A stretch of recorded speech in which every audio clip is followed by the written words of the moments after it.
There's nothing cooler than being edgy, and there's no edgier color in Magic the Gathering than mono black. Black mana lets you do a little bit of everything from the color wheel at a price. You're paying life, you're discarding cards, you're sacrificing things, cool badass stuff that really makes you risk it for the proverbial biscuit. Taste the biscuit. And if being dangerous is cool, that means the only cooler thing would be to be dangerous while doing crimes. Outlaws of Thunder Junction introduced the crime mechanic, which activates certain triggered abilities when you target an opponent's graveyard, or target a permanent an opponent controls. That's a fancy way of saying you touch stuff on other people's boards, you committed a crime. That's illegal in Magic the Gathering, but it's actually perfectly legal. You can do it, and you can get rewarded for doing crimes as well. In Magic the Gathering. That's why our mono black commander I hardly know is Gisa Hellraiser. Hellraiser? I hardly know. We have such sights to show you. There have been multiple Gisas in multiple sets, but the one from Thunder Junction specifically is all about committing crimes, making skeletons, and overrunning people with the power of necromancy necrodancy. She's a little expensive at 5 mana, but she protects herself with Ward 2 and making opponents pay 2 life if they want to interact with her. She's the one doing the crimes. She will not be the victim of a crime. I am the one who crimes. While she's on the board, skeletons and zombies you control get +1/+1. Doesn't sound like a lot until you have a lot of zombies. And you can get a lot of zombies, because Gisa is a Hellraiser. Whenever you commit a crime, you get to create 2/2/2 blue-black zombie tokens. It's worth noting that even though these tokens are blue, Gisa is still a mono-black commander. Just a weird thing that happens because her brother is blue. But we won't be talking about the Fleshlight today. Is my name ideal? Of course not. This ability only triggers once per turn, which sounds kinda bad, until you realize it's once per turn, not once on each of your turns. This incentivizes you to commit crimes on other people's turns, which means this deck is chock full of instants. But if you want to learn back-end development, that can't happen at instant speed. It's gonna take time and practice. And that's where today's sponsor, Boot.dev, comes in. That's right, guys, this video is sponsored. We have a sponsor on the second video of the channel, so thank you so much to Boot.dev. Now, what is Boot.dev? They're going to teach you back-end development for Python and Go programming languages in a fun, interesting RPG kind of way. As you practice making your code, you'll get lots of experience points and move up on leaderboards if you're competitive, which I'm assuming you are if you're watching a Commander video. Learning back-end development is a huge boon to your hiring potential. According to Stack Overflow, the median salary for a back-end programmer was over $100,000 per year in 2023. Now that buys a lot of Magic cards. Again, this isn't some sort of get-rich-quick scheme. You're going to be practicing and writing a bunch of code to learn how to code. That's the best way to learn. Boot.dev doesn't want you spending your money on something that isn't for you, so they offer a 30-day risk-free trial and free trial versions of all of their programs. You pay extra, you get the XP stuff. That makes it a little more fun and keeps pushing you forward. Click the link in the description and enter offer code CARDBARIAN at checkout for 25% off your first month or first year if you go for an annual subscription. I recommend trying out the free trials, seeing if this is for you, seeing if it's something you enjoy, and then going for the full year so you get a bigger discount. Again, click the link in the description for 25% off your first month or 25% off your first year, depending on your subscription. Now, let's get back to committing some crimes in a card game. If you're new to Commander, a great idea to figure out what commander you want to use is to think of setups and payoffs. A setup would be something like committing a crime. A payoff would be a triggered ability that happens when you commit a crime. So first, let's get more payoffs so every crime we do is more lucrative. Blood Hustler lets you put a +1/+1 counter on Blood Hustler when you commit a crime. It also has a crime built onto the card. You have to pay 4 mana to use it, but if you have no other options for crimes, it's alright. Forsaken Miner is a little boy who's just going to charge in and die for you over and over again. Whenever you commit a crime, you can pay 1 black mana to bring him back from the graveyard, so you never have to worry about if he dies. You can just keep swinging him in.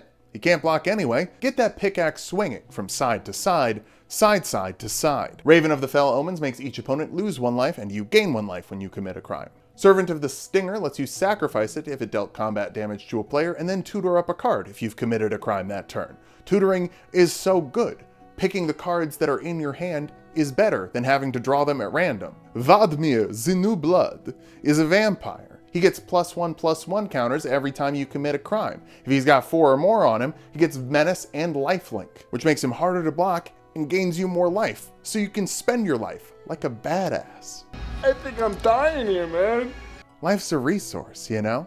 Speaking of ways to pay life, Cave Rick the Punisher lets you exile a card from your graveyard when you commit a crime, and then play it, but you lose 2 life. This lets you cast those crimes that are instants over and over and over again, and get a string of crimes, a real crime spree going. By the way, there aren't any spree cards in this deck. That's another Outlaws of Thunder Junction thing, and I didn't put any in here because they didn't seem right for it. Rattleback Apothecary gives a creature menace or lifelink when you commit a crime. This isn't limited to once per turn. So when it's not your turn, give your blockers lifelink so that if people swing into you, you get life that you can pay to do cool things. Overzealous Muscle gets indestructible until end of turn when you commit a crime, but that's only on your turn. This one's honestly not that great. If you want to cut it for something later, feel free. Get shot down 'cause you're overzealous.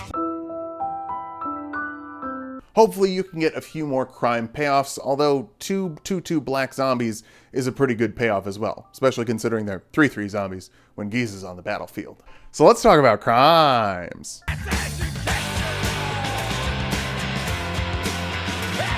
Tiny Bones lets you cast a spell from an opponent's graveyard. If you're touching a graveyard, that's a crime. Well, not your own graveyard. You can do whatever you want to your own graveyard.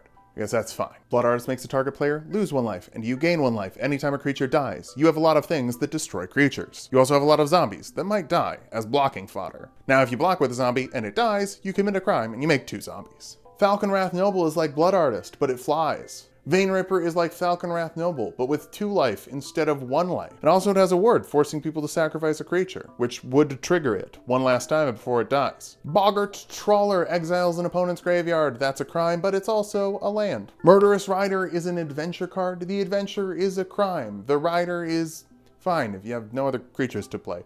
I just use the adventure. Stronghold Assassin lets you sacrifice a creature to destroy a non-black creature. That's a regular crime you can commit because you'll sacrifice 1 zombie and make 2 more. It's like a Hydra. Tetzimok Primal Death doesn't even have to leave your hand. You can just pay 1 black mana, reveal it from your hand to put a prey counter on target creature. That's it. That's the crime. You're done. Now, if you want to destroy those creatures later, you can play Tetzimok. But you don't have to. You can just commit crimes for 1 black mana. Gem Palm Polluter is a really mean crime. You don't actually play it as a creature. You want to cycle it. Cycling it has you discard it to draw 1 card. But when you cycle it, target player loses 1 life for each zombie you control. You'll ideally be making 8 zombies per turn cycle. That's 2 mana to make someone lose 8 life and you get to draw a card. Pretty great. Reanimate scoops up a creature from any graveyard. Doesn't have to be yours, you can steal someone else's permanent. It also only costs 1 mana, but you lose life equal to the creature's mana value, so hopefully you got a little extra life from some of those lifelink triggers.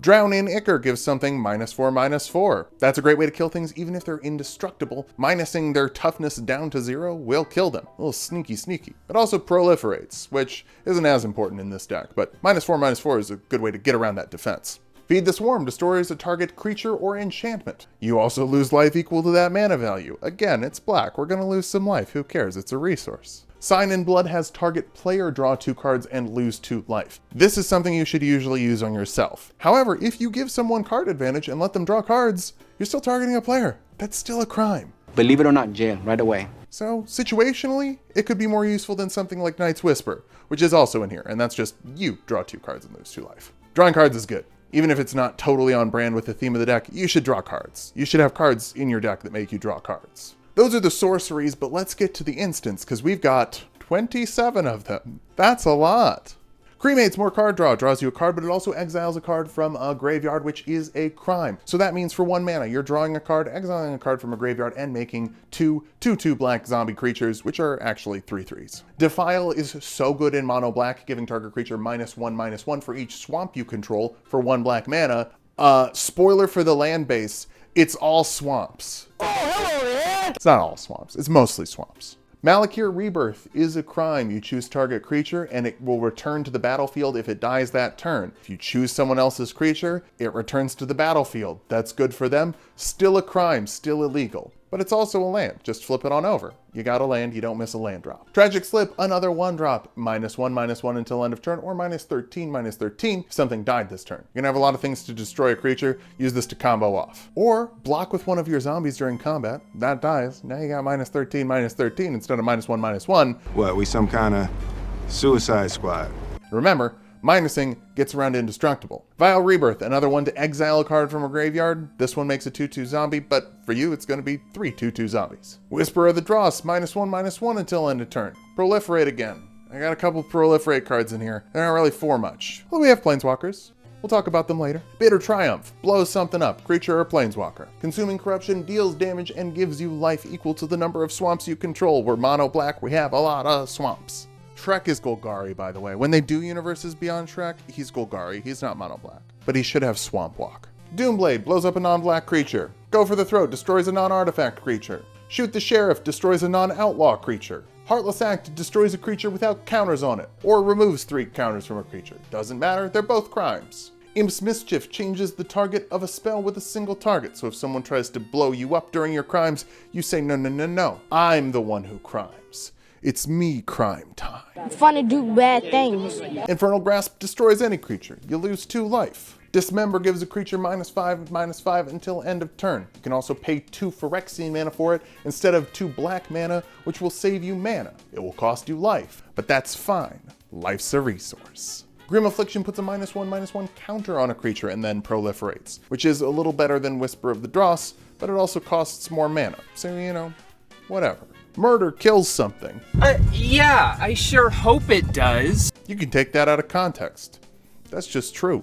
That's what murder is. Sudden Spoiling is an interesting one. It's got Split Second, which means that it's basically a super instant and can't be reacted to on the stack. It turns a creature into a 0/2 with no abilities. Withering Torment, that's a new one. We got a new card in here. It's from Duskmourn. Destroys a creature or an enchantment, and you lose 2 life. Enchantment removal's a little harder to get in black. It's mostly creatures, so this is some fun flexibility. Baleful Mastery doesn't have to cost 4 mana. It can cost 2 mana instead. That exiles a creature or a planeswalker. Another way to get around Indestructible. I don't know why we're getting around Indestructible so much, but it is better if it gets around Indestructible. That's a thing that happens sometimes. And it's an annoying thing. I hate Avacyn. I feel bad for you.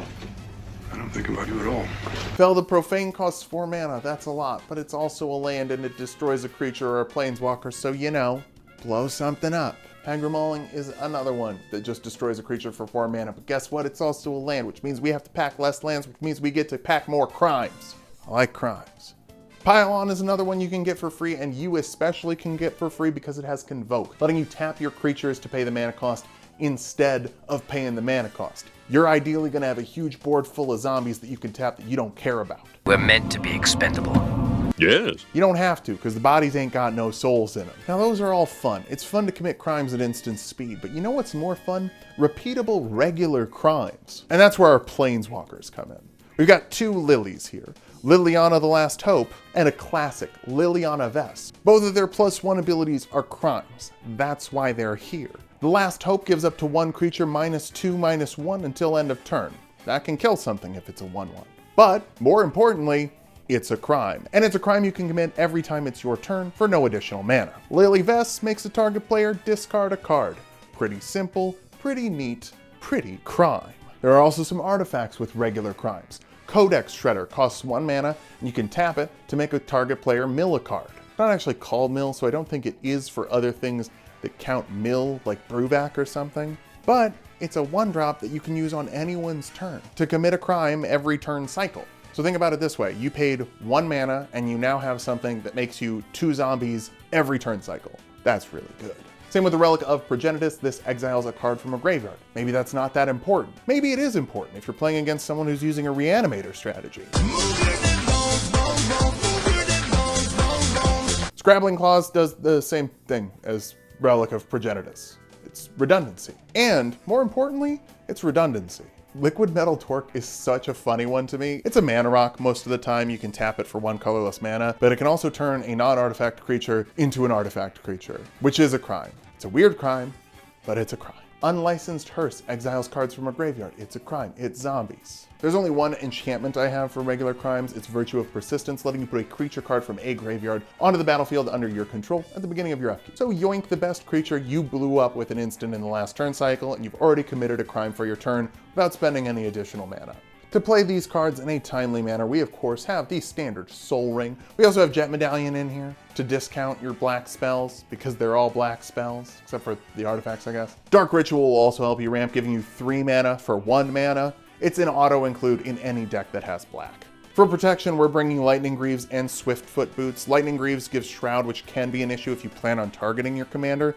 We don't plan on targeting Gisa with anything, so Lightning Greaves is fine here. For creature ramp, we have Cryptghast. It lets you tap your swamps for 2 mana instead of 1 mana, which is a lot of mana. Phyrexian Arena is just here because drawing cards is good. Draw an extra card on your upkeep, lose 1 life. But did you know that lands can commit crimes? Bojuka Bog exiles a graveyard. Maze of Ith takes a creature out of combat, both protecting you, but more importantly, committing a crime without paying any mana on an opponent's turn. They actually don't even have to be attacking you. They can be attacking anyone, and you can just say, no, they're not. Crime. Playing this deck can be very fun, but it can also be very mean. So make sure you talk to your pod, explain to them what the deck does before you start playing it, and letting them know you're going to be messing with their boards like a lot.